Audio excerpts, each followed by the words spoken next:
화면에 집중해야 하는 영상 콘텐츠와 달리 편하게 귀로 듣는 오디오 콘텐츠가 인기를 끌고 있습니다. 들으면서 다른 일을 할 수 있다는 장점도 있는데요.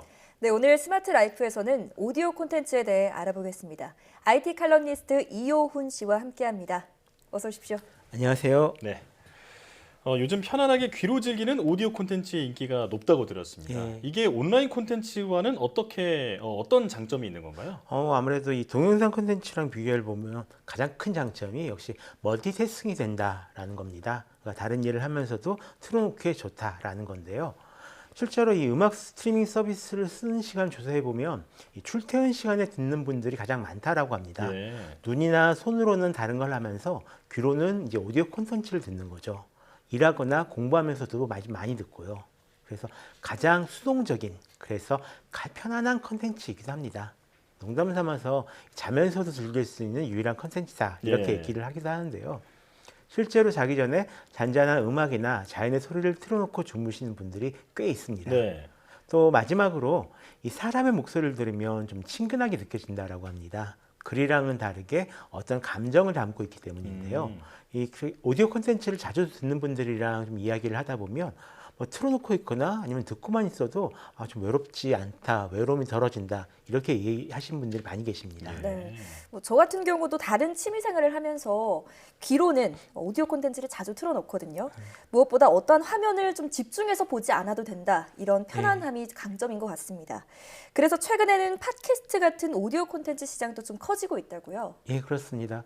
국내의 팟캐스트가 처음 들어온 시기만 해도 뭐 좀 시사나 정치 팟캐스트가 대부분이었는데요. 예. 하지만 이 시간이 지나면서 경제나 인문사회, 코미디 등 다양한 분야의 콘텐츠가 인기를 끌고 있습니다.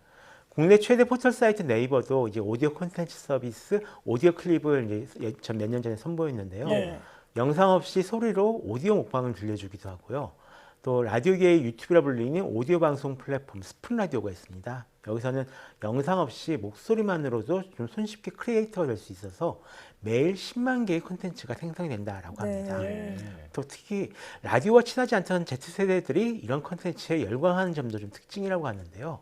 또 오디오 형태의 교육이나 예능 프로그램을 제공하는 플랫폼으로 멜론 스테이션이나 네이버 나우도 인기를 끌고 있다고 합니다. 해외 같은 경우는 이 팟캐스트가 좀 대세를 타고 있는 그런 분위기거든요. 그래서 세계 최대 음악 스트리밍 서비스 스포티파이 같은 경우에는 약 220만 개가 넘는 팟캐스트 콘텐츠를 보유하고 있다라고 밝힌 적도 있었는데요. 네. 미국 오바마 전 대통령 같은 경우도 얼마 전에 팟캐스트를 시작을 했고요. 그리고 영국 해리 왕자와 메건 마클 부부도 곧 팟캐스트를 만들 거라고 합니다. 예. 네. 인터넷 포털 사이트는 물론 음원 사이트까지 오디오 콘텐츠 시장에 적극적으로 뛰어들고 있는 건데요. 출퇴근길이나 집안일을 하면서도 들을 수 있다는 그 장점 때문에 예. 책을 귀로 듣는 오디오북 이용자도 늘고 있다고 들었습니다. 예, 맞습니다. 최근에 ASMR 같은 게 큰 인기를 얻고 있다라는 얘기는 들으셨을 텐데요. 네. 그에 비슷하게 오디오북도 굉장히 조용하게 떠오르고 있는 그런 컨텐츠입니다. 네. 실제 어떤 결과 데이터를, 그러니까 결제 데이터를 통해서 그 만든 보고서에서 밝힌 내용이 있는데요. 2019년 대비 2020년 오디오북 이용이 약 109% 정도 늘었다고 합니다. 네. 또 이 40대가 주도하는 종이책 독자와는 좀 다르게 30대 이용자가 굉장히 많다라고 하고요. 요즘에는 오디오북만 들을 수 있는 구독 서비스도 나왔고요. 특히 연예인이나 작가가 직접 낭독하는 그런 형태나 아니면 라디오 드라마처럼 생생하게 들을 수 있게 제작한 오디오북이 인기인데요. 아직 이용자가 절대적으로 많다고 할 수는 없지만 좋은 반응이 이어지는 만큼 올해도 좀 더 듣는 독자가 많아질 거다라고 생각을 하고 있습니다. 네. 네. 그런가 하면 테슬라 CEO인 일론 머스크나 또 페이스북 CEO인 마크 저커버그 등이 참여하는 오디오 기반의 SNS가 국내에서도 굉장히 인기라고 들었습니다. 이 플랫폼은 초대장이 있어야 들어갈 수 있다면서요? 예, 그렇습니다. 이제 써보시면 금방 아실 수 있는 그런 플랫폼인데요. 이 음성 대화방 같은 겁니다. 안 그래도 이 코로나19 때문에 넷플릭스 파티처럼 친구와 함께 영화를 보면서 채팅을 하거나 아니면 하우스 파티처럼 여럿이 화상 채팅을 하는 앱이 유행했었는데요. 예. 클럽하우스 같은 앱은 거기서 음성만 남겨두고 다 뺐습니다. 예. 여러 명이 같이 전화 통화를 한다고 생각하시면 될 것 같은데요. 다만 모두가 다 이야기하는 건 아니고 몇몇 사람들만 얘기하고 나머지는 라디오처럼 그걸 듣는 거죠. 네. 2020년 4월에 출시됐으니까 이제 한 1년쯤 됐는데 굉장히 벌써 많은 사용자를 모았다고 합니다. 네, 저도 가끔 이용하는데 그 성대모사방, 뭐 오사방, 그렇죠. 편안하게 반말로 대화하는 방, 뭐 이런 여러 가지 모임이 있더라고요. 자, 그런데 이게 유명인들과도 직접 소통할 수 있어서 더 큰 주목을 받고 있죠. 예, 그렇습니다. 발언권을 얻어서 대화에 참여하고 직접적으로 의견을 나눌 수 있다라는 것이 특징인데요. 20대 신입사원이 국내에서 좀 손꼽히는 스타트업 대표에게 뭐 질문을 던질 수 있다거나요. 아니면 평소에 강연을 들으려면 뭐 강의료를 지불하지 않으면 안 됐던 그런 저명 인사들과도 자유롭게 대화가 가능합니다. 네. 팟캐스트와 달리 쌍방향 소통이 가능하다는 장점이 굉장히 크죠.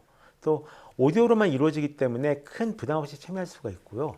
수다 떨듯이 가볍게 접근할 수 있습니다. 또 이 클럽하우스에 사람들이 열광하는 이유 중에 하나가 폐쇄성에 있습니다. 네. 클럽하우스를 이용하려면 기존 가입자에게 초대권을 받아야 하는데요. 네. 초대받지 못한 경우에는 대기 상태로 기존 가입자들의 승인을 기다려야만 합니다. 그래서 가입만 하면 이용할 수 있는 기존의 SNS와 가장 차별화가 있는 점이긴 한데 CEO가 얼마 전에 얘기하기로는 조만간 이런 초대 제도도 좀 없애겠다라는 얘기를 네, 했었어요. 네. 알겠습니다. 기존 SNS가 사진이나 텍스트로만 소통을 해왔다면 이런 클럽하우스는 실시간 오디오로 소통한다는 점에서 좀 차별성을 예. 두고 있는 거겠군요. 그래서인지 지난 2월 16일 기준 클럽하우스의 글로벌 다운로드 수는 810만 건에 달한다고 들었습니다. 인기가 대단한데 이런 오디오 SNS는 국내에서 지금 오디오 SNS는 클럽하우스밖에 없는 건가요? 그렇지는 않습니다. 실은 예전부터 좀 다양하게 존재해 왔었는데요. 다만 오디오 SNS라고 안 부르고 음성 채팅 앱이나 인터넷 방송 서비스라고 불려서 좀 다르게 생각하기도 합니다. 네. 알고 보면 똑같이 음성 데이터를 여러 명에게 안정적으로 스트리밍하는 이런 기술의 기반을 두고 있는 건데요. 다만 대화를 어떻게 나눌 것인가 그 방법이 서로 다르다라고 생각하시면 될 것 같습니다. 예를 들어서 클럽하우스 같은 경우는 녹음을 금지하고 있거든요. 실시간 대화에만 초점을 딱 맞추고 있는 거죠. 네. 대신 공개방에는 누구나 참여를 할 수가 있고요. 반면 카푸치노라는 해외 서비스도 있는데요. 네. 이 앱은 가족이나 친구끼리만 쓰는 음성 사서함처럼 작동을 합니다.